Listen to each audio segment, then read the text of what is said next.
ప్రకాశం జిల్లా రాజకీయాల్లో దామచర్ల అనేది ఒక పేరు కాదు, ఒక బ్రాండ్. ఆ బ్రాండ్కి వచ్చిన వారసత్వాన్ని బాధ్యతగా స్వీకరిస్తూ కేడర్కు కొండంత అండగా నిలుస్తూ నవ్యాంధ్ర ఆర్థిక భవిష్యత్తులో కీలకమైన పోర్టుల అభివృద్ధిలో తన ముద్ర వేస్తున్న యువ నాయకుడు Andhra Pradesh maritime board chairman Damacharla Satya. Ramayapatnam port నుంచి పాకల బీచ్ ఫెస్టివల్ వరకు ప్రతి అడుగులోనూ అభివృద్ధి అనే పదానికి కొత్త అర్థం చెబుతున్న నావికా నాయకుడు.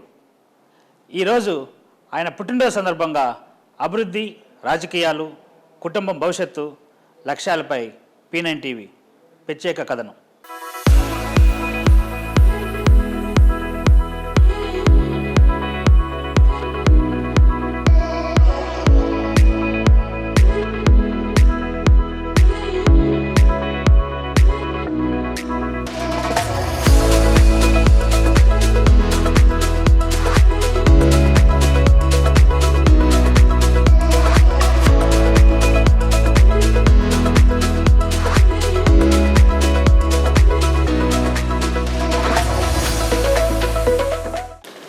ముందుగా P9 ప్రేక్షకులందరికీ నమస్కారాలు. ప్రకాశం జిల్లాలో టోటల్గా చూసుకుంటే ఒక 105 కిలోమీటర్లు సముద్ర తీరాన కారిడార్ ఉంది. దీనికి సంబంధించి మనకి చాలా అవకాశాలు ఉన్నాయి. పోర్టులు కానీ, హార్బర్స్ కానీ, ఇలా మినీ పోర్ట్స్ ఇట్లా పెట్టుకునే అవకాశం ఉంది. కానీ ఇంతవరకు ఈ సముద్ర తీరాన మీకు పోర్టు పెట్టే ఆలోచన కానీ ఆ దిశగా ఏదైనా ఆలోచిస్తున్నారు? మీరు గమనిస్తే మన గౌరవ ముఖ్యమంత్రి నారా చంద్రబాబు నాయుడు గారు అందరికంటే ముందు అవకాశాలని ఎలా సద్వినియోగం చేసుకోవాలో ఆయనకి మించిన దాంట్లో ఉన్న ఆలోచన ఎవరికీ ఉండదు. ప్రతి ఒక్క ఆపర్చునిటీని, ప్రతి ఒక్క క్రైసిస్ని కూడా ఆయన ఆపర్చునిటీగా టర్న్ చేసి ఈ యొక్క ఆంధ్ర రాష్ట్ర ప్రజల భవిష్యత్తు కోసం తపన పడుతున్న వ్యక్తి మన గౌరవ ముఖ్యమంత్రి నారా చంద్రబాబు నాయుడు గారు. ఈరోజు మన ప్రభుత్వం వచ్చినాక, కూటమి ప్రభుత్వం వచ్చినాక, ఆంధ్ర రాష్ట్ర విభజన జరిగిన తర్వాత మనకున్న వనరులు బహుశా భారతదేశంలో గుజరాత్ తర్వాత సుదీర్ఘమైన సముద్ర తీరం 1053 కిలోమీటర్లు ఒక్క మన ఆంధ్ర రాష్ట్రంలోనే ఉంది. ఆంధ్ర రాష్ట్రంలో 2వ స్థానం. అప్పుడు ఆయన ఒక ఆలోచనతో మనం ఈ యొక్క వనరుల్ని మనం ఎలా యూటిలైజ్ చేసుకుంటే దీంట్లోని మనం ప్రజలకి కొంత ఉపాధి కూడా కలిగించేలాగా మార్గాలు చేయాలనే ఆలోచనతో అప్పట్లోనే ఒక 4 గ్రీన్ఫీల్డ్ పోర్ట్లకి ఆయన ఈ గ్రీన్ఫీల్డ్ పోర్ట్లు దాన్ని ఒక డిజైన్ కానీ, డిపిఆర్లు కానీ అన్నీ అప్పట్లోనే రెడీ చేయడం జరిగింది. దాని తర్వాత జగన్మోహన్ రెడ్డి ప్రభుత్వం వచ్చినాక ఈ యొక్క మ్యారిటైమ్ బోర్డు అప్పట్లోనే అనుకున్నాం. కానీ ఈ జగన్మోహన్ రెడ్డి ముఖ్యమంత్రి అయినాక సెంట్రల్ గవర్నమెంట్ నుంచి దాని పర్మిషన్ వచ్చి ఫస్ట్ టైం చైర్మన్ మన వైకాపా గవర్నమెంట్లోనే, లాస్ట్ గవర్నమెంట్లోనే ఇది ఫామ్ చేయడం జరిగింది. కానీ పునాది వేసింది మాత్రం గౌరవ ముఖ్యమంత్రి నారా చంద్రబాబు నాయుడు గారు. దాని తర్వాత భారతదేశంలోనే ఎవ్వరూ తీసుకొని రాకుండా మన ప్రభుత్వం 24లో మన 2024 కూటమి ప్రభుత్వం వచ్చినాక మ్యారిటైమ్ పాలసీని తీసుకొని వచ్చి పెట్టుబడులు ఎవరైతే ఈ యొక్క పోర్ట్ బేస్డ్ ఇండస్ట్రీస్ ఉన్నారో వాళ్ళకి మన ఆంధ్రప్రదేశ్లో కూడా మీకు గుజరాత్ కానీ ఎక్కడ లేని విధంగా మేము కూడా ఆ ఫెసిలిటీస్ అన్నీ ప్రొవైడ్ చేస్తామని చెప్పి ఒక అద్భుతమైన మ్యారిటైమ్ పాలసీ తీసుకొచ్చిన ఏకైక ముఖ్యమంత్రి భారతదేశంలో నారా చంద్రబాబు నాయుడు గారు. ఈరోజు మీరు మన ఈ యొక్క కూటమి ప్రభుత్వం అధికారంలోకి వచ్చినాక గౌరవ ముఖ్యమంత్రి గారు ఈ మ్యారిటైమ్ చైర్మన్గా నన్ను నియమించిన తర్వాత ఆయన ఆలోచన విధానం ఎలా ఉందంటే ప్రతి 50 కిలోమీటర్లకు కానీ 100 కిలోమీటర్లకి ఒక పోర్ట్ కానీ, ఫిషింగ్ హార్బర్ కానీ ప్రతి మనకున్న 25 జిల్లాల సుదీర్ఘ సముద్ర తీరాల దగ్గర ఏవైతే జిల్లాలు వస్తాయో అక్కడ కంపల్సరీగా ఒక ఫిషింగ్ హార్బర్ కానీ, ఒక పోర్టుకు సంబంధించిన ఒక యాక్టివిటీ ఉండాలని తపనతో ఆయన పనిచేస్తూ ఉన్నారు. ఈరోజు మీరు చూసుకుంటే శ్రీకాకుళం జిల్లాలో ఒక ఫిషింగ్ హార్బర్ త్వరలో టెండర్కి రాబోతూ ఉంది. ఆల్రెడీ మూలాపేట పోర్ట్ ఒకటి 75% వర్క్ పూర్తి అయిపోయి ఉంది. రేపు డిసెంబర్కి అది కంప్లీట్గా రన్నింగ్లోకి రావడం జరుగుతూ ఉంది. ప్రారంభానికి కూడా దగ్గరలో ఉంది. దాని తర్వాత మనం విశాఖపట్నం దగ్గర గంగవరం పోర్ట్ ఆల్రెడీ ఉంది. భీమిలీని కూడా ఒక టూరిజం హబ్గా కానీ ఒక మినీ ఫిషింగ్ హార్బర్ కూడా ఒకటి ప్రపోజల్స్ ఉన్నాయి. అది కూడా త్వరలోకి రన్నింగ్లోకి రాబోతూ ఉన్నాయి. దాని తర్వాత అనకాపల్లి జిల్లాకు వస్తే నక్కపల్లి దగ్గర క్యాప్టివ్ పోర్ట్ ఆర్సెల్ మెటల్ వాళ్ళు సుమారుగా వాళ్ళు ఒక దానికి సంబంధించి స్టీల్ ఫ్యాక్టరీకి సంబంధించి ఒక క్యాప్టివ్ పోర్ట్ కూడా వాళ్ళు రెడీ అవుతుంది. ల్యాండ్ ఎక్విజిషన్ కూడా పూర్తి అయిపోయింది. అక్కడ నీకు ఎలమంచిలి మన పాయకరావుపేట దగ్గరలో ఒక ఫిషింగ్ హార్బర్ కూడా త్వరలో టెండర్లకి గవర్నమెంట్ తరఫున వచ్చాయి ఇవన్నీ. సో అక్కడి నుంచి మీరు కాకినాడ దగ్గర చూసుకుంటే కాకినాడ దగ్గర అరబిందో వాళ్ళు ఒక పోర్ట్ ఒకటి రన్నింగ్ ఇవన్నీ కొత్తగా వచ్చే పోర్ట్లు కొత్తగా వచ్చేది. మొన్న గౌరవ ముఖ్యమంత్రి చంద్రబాబు నాయుడు గారు కానీ పవన్ కళ్యాణ్ గారు కానీ ఉప ముఖ్యమంత్రి పవన్ కళ్యాణ్ గారు కాకినాడ దగ్గర ఈ గ్రీన్ అమోనియా అది కూడా 70,000 కోట్లతోటి గ్రీన్కో కంపెనీ వాళ్ళు అది భూమి పూజ కూడా మీరు అందరు చూశారు. వాళ్ళు కూడా ఒక క్యాప్టివ్ పోర్ట్ అక్కడ అడుగుతూ ఉన్నారు. అది కూడా ఆల్మోస్ట్ రన్నింగ్లోకి వచ్చే పునాదులు కూడా జరగబోతూ ఉన్నాయి. ఇప్పుడు ఈ యొక్క ఆంధ్ర రాష్ట్రం మొత్తం ఇలా ఉన్నప్పుడు మన ప్రకాశం జిల్లాకు మీరు చూసుకుంటే ఉమ్మడి ప్రకాశం జిల్లాలో మనకి చీరాల బాపట్ల మధ్య ఈరోజు అద్భుతమైన మన ఆంధ్ర రాష్ట్రంలో ఎక్కడ లేని విధంగా టూరిజం అభివృద్ధి చెందింది. ఎందుకంటే అక్కడ ఫెసిలిటీస్ కూడా చాలామంది రిసార్ట్స్ పెట్టడం కానీ ఆ ఒక బీచ్ కూడా అనువైన బీచ్. దానికి ఈరోజు హైదరాబాద్ నుంచి కానీ ఎక్కడెక్కడి నుంచో చాలామంది వీకెండ్స్ అయితే ఎక్కువ మంది అక్కడికి వచ్చి టైం స్పెండ్ చేయటం, ఆ రిసార్ట్స్ కూడా బాగా ఒక మినీ గోవాలా చేయాలని ఒక ఆలోచనతో సూర్యలంక బీచ్ని కూడా ముఖ్యమంత్రి గారు దాని నిర్ణయం తీసుకున్నారు. చీరాల తర్వాత మనకు ఉన్న బీచ్ చిన్నగంజాం మన పర్చూరు ఎమ్మెల్యే సాంబశివరావు గారి దగ్గర. అక్కడ మోటుమర్రి అనే గ్రామంలో గతంలో 13వ శతాబ్దంలోనే ఈ కాకతీయ రాజులు ఒక పోర్ట్ ఒకటి దాన్ని ఆ ప్రాంతంలో అప్పట్లోనే ఒక పోర్టుగా నిర్మించుకొని వ్యాపారాల నిమిత్తం అప్పట్లోనే 13th centuryలో అక్కడ ఒక పోర్ట్ ఒకటి ఉందని చరిత్ర చెప్తాం. దాన్ని కూడా మనం అన్ని ఫీజిబిలిటీ రిపోర్ట్లు అన్నీ చెక్ చేయడం జరిగింది.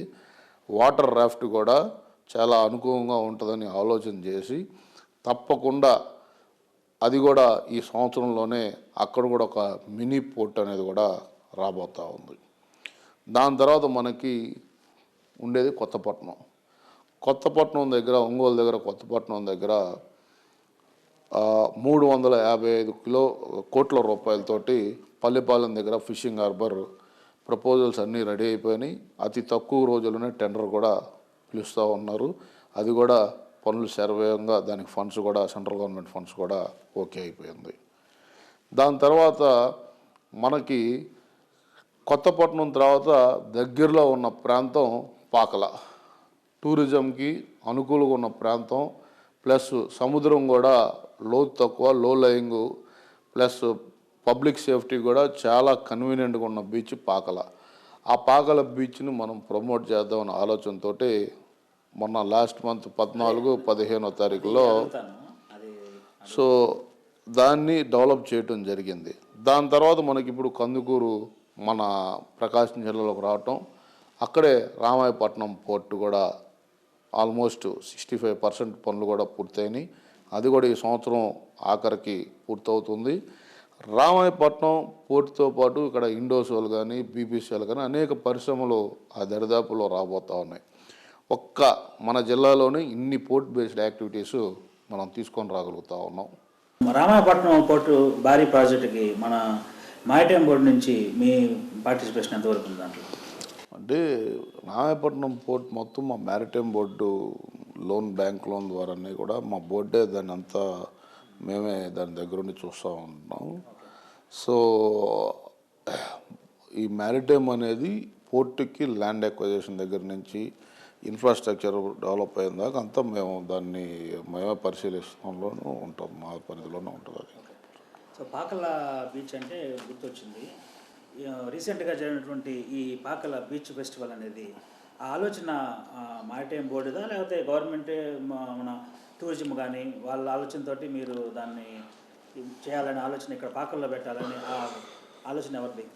అంటే మన ప్రకాశం జిల్లాలో మీరు కనుక చూస్తే ఒక రిక్రియేషన్ అనేది మన ప్రజలకి చాలా తక్కువ. ఎక్కువ మీరు చూసేది ఏంటంటే అందులో గ్రామీణ ప్రాంత నియోజకవర్గాలు మనయన్నీ. ఈ గ్రామీణ ప్రాంత నియోజకవర్గాలకి మ్యాక్సిమం ఉంటే తిరణాలప్పుడు ప్రభలు కట్టుకోవటం, ఒక తిరణాలలాగా అలా ఉండేదాన్ని మనం కొంచెం వినూత్నంగా ఆలోచించి వైజాగ్లో ఈ యొక్క కల్చరల్ ప్రోగ్రామ్స్, ఈ కల్చరల్ ఈవెంట్స్ మన ప్రభుత్వం వచ్చినాకే మన కల్చర్ని మనం ప్రమోట్ చేయాలని ఒక ఆలోచనతో గౌరవ ముఖ్యమంత్రి చంద్రబాబు నాయుడు గారు విశాఖ ఉత్సవం కానీ, అరకు ఫెస్టివల్ కానీ, అనకాపల్లి దగ్గర వాళ్ళు అనకాపల్లి ఉత్సవం అని ఒక ప్రోగ్రాం పెట్టారు. మచిలీపట్నంలో కొల్లు రవీంద్ర గారు బీచ్ ఫెస్టివల్ చాలా అద్భుతంగా చేశారు. దాని తర్వాత బాపట్ల దగ్గర బీచ్ ఫెస్టివల్ వాళ్ళు కూడా చేయబోతూ ఉన్నారు. విజయవాడలో ఆవకాయ అని ఒక ప్రోగ్రాం తీసుకొని మన తెలుగు సంస్కృతి, మన కల్చర్ని ప్రజల్లోకి, ఎక్కడ ఆగిపోయి ఉన్న కల్చర్ని మళ్ళీ తిరిగి ప్రజల్లోకి తీసుకెళ్ళాలని ఒక ఆలోచనతో ఈ ప్రోగ్రామ్స్ డిజైన్ చేయడం జరిగింది. అప్పుడు మేము కూర్చొని ప్రతి శివరాత్రికి మన బీచ్కి సుమారుగా ఈ పాకల సముద్ర స్నానాలకి ఒక 20,000 మంది వస్తారని ఒక అంచనాతో ఉంటే దీన్ని మనం బీచ్ ఫెస్టివల్గా ఎందుకు కన్వర్ట్ చేయకూడదని ఒక ఆలోచనతో మనం ఒక అడుగు ముందుకేసి మన మంత్రివర్యులు స్వామి గారితో మాట్లాడి, దాని తర్వాత టూరిజం చైర్మన్ బాలాజీ గారు ఇదే నియోజకవర్గానికి చెందిన అతను కాబట్టి అతనితో కూడా మాట్లాడి జిల్లా కలెక్టర్నితో కూర్చొని ఆల్మోస్ట్ ఒక 10 మ్యాక్సిమం ఒక 10 డేస్లోనే ఈ ప్రోగ్రాం డిజైన్ చేయడం జరిగింది. 10 రోజుల్లో చేసిన ఈ ప్రోగ్రాం సుమారుగా 3 లక్షల మందికి దీన్ని వచ్చి పార్టిసిపేట్ చేయటం, అలాగే ఈ యొక్క సందర్భంగా జిల్లా యంత్రాంగానికి ప్రత్యేకమైన కృతజ్ఞతలు తెలియజేయాలి. ఒక్క చిన్న ఇన్సిడెంట్ జరగకుండా అద్భుతంగా ఈ ప్రోగ్రాం చేయడం కూడా చాలా సంతోషాన్ని ఇచ్చింది. ఇప్పుడు కలెక్టర్ గారు కానీ, మినిస్టర్ గారు కానీ, మీరు కానీ ఈ ప్రోగ్రాం అనుకున్నప్పుడు ఇది సక్సెస్ చేయగలమా? ఇంతమంది అసలు ఒక ఈ చిన్న మారుమూల ఒక చిన్న పల్లెటూరు, అది సరైన రోడ్డు వసతి కూడా లేదు, కారు ఒకవైపు వెళ్తే మళ్ళీ ఆగాల్సింది, ఎదురు వస్తాయి, ఇంతమందిని గ్యారేజ్ చేయగలమా అని అసలు వస్తారని ఎక్స్పెక్ట్ చేశారు. మంచి మనసు, ఒక ఆలోచనతో ఉంటే తప్పకుండా ప్రజలు ఒక అడుగు మనం ముందుకేస్తే వాళ్ళు 10 అడుగులు మన వెనకాల వేయడానికి సిద్ధంగా ఉన్నారు. మనం అక్కడున్న వాళ్ళని బోర్ కొట్టకుండా ఎంగేజ్ చేయగలిగితే ఈ ప్రోగ్రామ్ సక్సెస్ అవుతుందని ఒక ఆలోచనతోటి చాలా మల్టీ లెవెల్లో అన్ని రకాలైన ఫెసిలిటీస్ కూడా అక్కడ క్రియేట్ చేయడం జరిగింది. ఫుడ్ కోర్ట్స్ కానీ, హెలికాప్టర్ రైడింగ్ కానీ, వాటర్ స్పోర్ట్స్ కానీ, కల్చరల్ కానీ, అలా రకరకాల ఐటమ్స్. ఒక్కసారి వాళ్ళు ఆ ప్రిమిషన్స్లోకి ఎంటర్ అయితే మినిమం వాళ్ళు బయటికి రావడానికి 5 అవర్స్ సరిపడే ఎంటర్టైన్మెంట్ దాన్ని డిజైన్ చేసి ఈ యొక్క ప్రోగ్రాం చేయడం జరిగింది. మీరు అన్నట్టు రోడ్లు చాలా చిన్నవి, మాకు టెన్షన్గానే ఉండేది. కానీ కాకపోతే ఏంటంటే ఎక్కడ పోలీస్ డిపార్ట్మెంట్, ముఖ్యంగా గౌరవ ఎస్పీ గారికి కానీ, అక్కడ మన డిఎస్పీ గారు, సిఐలు, ఎస్ఐలు అందరికి కూడా వాళ్ళు ఒక అద్భుతమైన ప్రణాళిక, అటు 2 రోడ్లు ఉంటే ఒక రోడ్ ఏమో ఎంట్రీకి, ఒక రోడ్ ఏమో ఎగ్జిట్కి కంప్లీట్గా వాడటం వల్ల ట్రాఫిక్ ఎక్కడ ఇబ్బంది లేకుండా జరిగిందని కూడా వాళ్ళకు కూడా ప్రత్యేకమైన ధన్యవాదాలు తెలియజేస్తున్నాం. ఓకే, పోర్టు కోసం ఇచ్చినటువంటి భూములు ఇచ్చినటువంటి రైతులు ఇప్పటి వరకు వాళ్ళకి సరైన న్యాయం జరగలేదని వాళ్ళు ఎంతవరకు త్వరలో న్యాయం చేస్తారు? అంటే ఆల్మోస్ట్ ఇప్పుడు అది కూడా ఒక కొలిక్కు రాబోతా ఉంది. మంత్రులు సబ్ కమిటీ వేసి ఉన్నారు. అలాగే ఇండోసోల్ వాళ్ళ కంపెనీ వాళ్ళతో కూడా చాలా వరకు ఎక్విజిషన్ పూర్తి అయిపోయినాయి. మీరు కూడా ఇక్కడ ఆలోచించాలి, పరిశ్రమలు ఈరోజు మన రాష్ట్రానికి వస్తున్నాయంటే ఆగిపోయిన అభివృద్ధి 2019-24 జగన్మోహన్ రెడ్డి విధ్వంసక పాలన తర్వాత ఈరోజు మిగతా రాష్ట్రాలతో పోటీపడి అనేక పరిశ్రమలు మన రాష్ట్రానికి వస్తున్నాయి. ఈ యొక్క వచ్చే క్రమంలో కొన్ని చిన్న చిన్న ఇష్యూస్ ఉంటాయి. దాన్ని కూడా కూర్చొని సెటిల్ చేయడానికి అక్కడ శాసనసభ్యులు ఉన్నారు, మంత్రులు ఉన్నారు, అధికారులు ఉన్నారు. అందరం సమన్వయం చేసుకొని 2 పెద్ద పరిశ్రమలు ఈరోజు రామాయపట్నం అనేది ఒక పెద్ద పరిశ్రమ రంగంగా ఫ్యూచర్లో రాబోతూ ఉంది. ఒక శాటిలైట్ యొక్క ఇండస్ట్రియల్ హబ్ అయిపోతూ ఉందని కూడా మీకు తెలియజేస్తూ ఉన్నా. ఎందుకంటే మన ప్రకాశం జిల్లా అంటే వెనకబడిన ప్రాంతం. చాలామంది వలసలు వెళ్ళి మన జిల్లాలో ఇక్కడ అనేక మంది వలసలు వెళ్ళి వివిధ రాష్ట్రాల్లో ఉండి పనిచేసుకుంటున్నారు. మనమే ఆ పరిశ్రమలు ఇక్కడ పెడితే దాని యొక్క ఫలితాలు కూడా మన పిల్లలకి, మన నియోజకవర్గ ప్రజలకు కూడా చాలామందికి ఉపాధి అవకాశాలు వస్తాయి. కాబట్టి ఒక మంచి ఆలోచనతో ఈ ప్రభుత్వం పనిచేస్తూ ఉంది. ఓకే, ఇప్పుడు మన కాన్స్టిట్యున్సీకి వద్దాం. కొండేపి కాన్స్టిట్యున్సీలో ఇప్పుడు మీరు జనరల్గా వెళ్తుంటారు ప్రోగ్రామ్స్కి, వాటి అన్నిటికీ. ప్రజల్లోకి వెళ్ళినప్పుడు జనరల్గా వాళ్ళు మీ గురించి ఏమి ఎక్స్పెక్ట్ చేస్తున్నారు? అంటే ఇప్పుడు దామచర్ల కుటుంబం సత్య వాళ్ళకి కొత్త ఏం కాదు. గత 20 సంవత్సరాల నుంచి సత్య అనేవాడు ఒక 20 సంవత్సరాల నుంచి వాళ్ళతో మమైకమై ఉన్నాడు. అంతకు ముందు నుంచి 40 సంవత్సరాల నుంచి మా పెద్ద అయిన దామచర్ల ఆంజనేయ గారు ఎప్పుడైతే ఈ నియోజకవర్గానికి వచ్చారో అప్పటి నుంచి మా ఫ్యామిలీ ఒక ఆప్యాయత కానీ, అనురాగం కానీ, వాళ్ళ మీద ఉండే ప్రేమ 40 సంవత్సరాల నుంచి చెక్కు జారకుండా అది కాపాడుకుంటూ వస్తూ ఉన్నాం. సత్య అనేవాడు మాకు ఒక భరోసా, ఒక ధైర్యం. ఏ పనైనా చేసి పెడతాడు, ఆయన అయ్యేదాకా వదిలిపెట్టడని వాళ్ళందరికీ ఒక నమ్మకం. ఆ నమ్మకాన్ని ఒమ్ము చేయకుండా దాన్ని నిలబెట్టాలని తపంతోనే మనం పనిచేస్తూ ఉన్నాం. మీరు గమనిస్తే 2019లో ఆంధ్ర రాష్ట్రం అంతా జగన్మోహన్ రెడ్డి గాలి వీసినా అక్కడ మాత్రం తెలుగుదేశం పార్టీకే పట్టం కట్టారు ప్రజలు. అది మన నమ్మకాన్ని వాళ్ళు ఒమ్ము చేయలేదు. మనం వాళ్ళకి ధైర్యంగా నిలబడతామని ఒక ఆశ. సో అంతకుముందు జనరల్గా ఏంటంటే కొండేపి కాన్స్టిట్యున్సీలో రిజర్వ్ కాన్స్టిట్యున్సీ. సో స్వామి గారు ఫస్ట్ నుంచి ఎమ్మెల్యేగా ఉండి ఇప్పుడు మినిస్టర్గా ఉన్నారు. ఇప్పుడు మీరు కూడా రెగ్యులర్గా కాన్స్టిట్యున్సీలో తిరుగుతూ ఉన్నారు.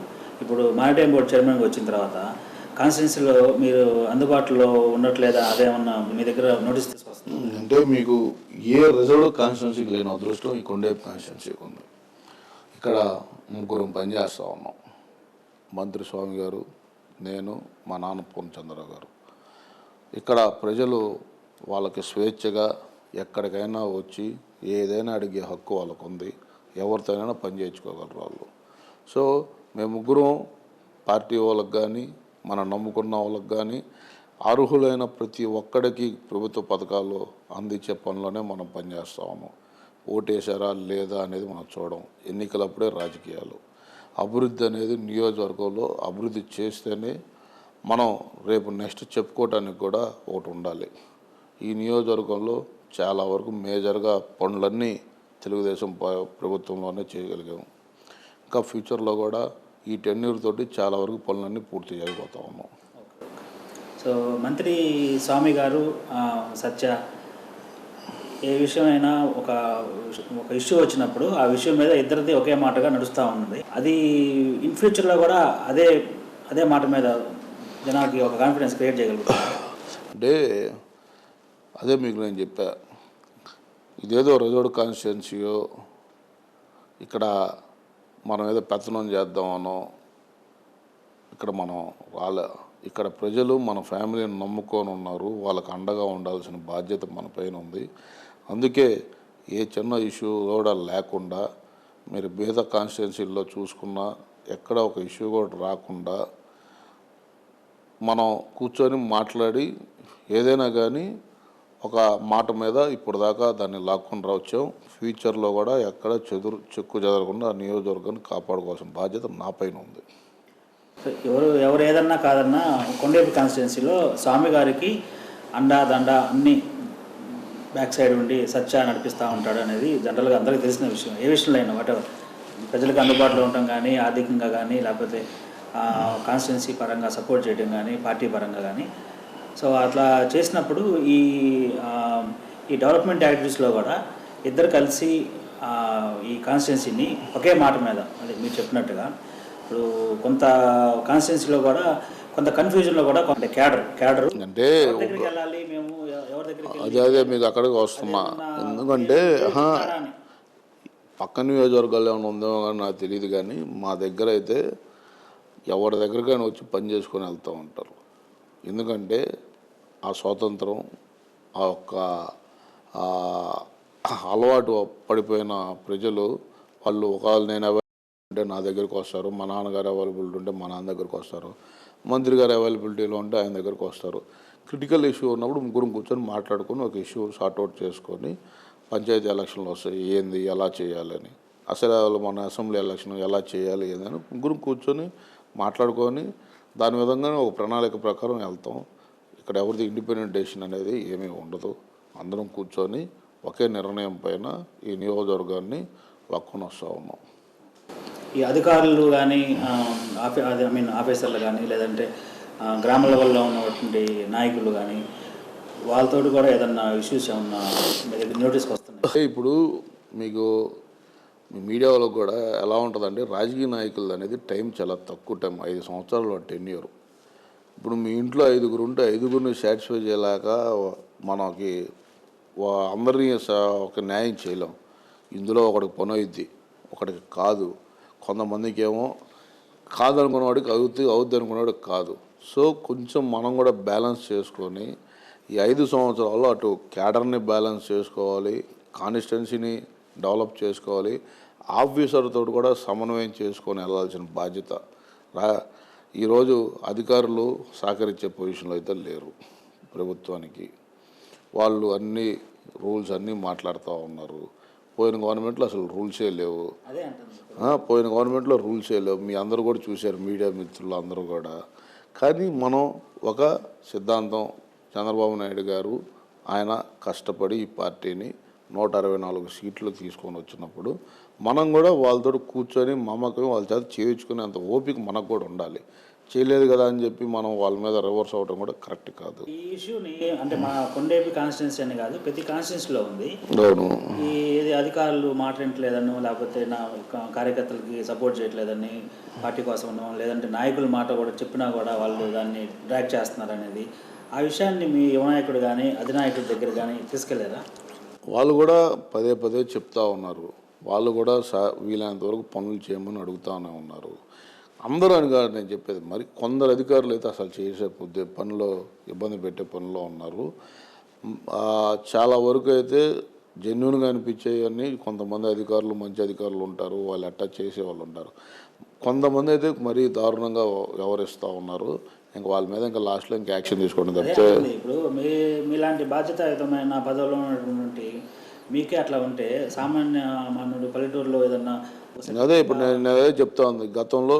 అది వాళ్ళకి ఎట్లా, అందుకే కదా ఇప్పుడు లోకేష్ గారు ఇప్పుడు ఒక కొత్తది వాట్సాప్ గవర్నెన్స్ తీసుకొని వచ్చారు.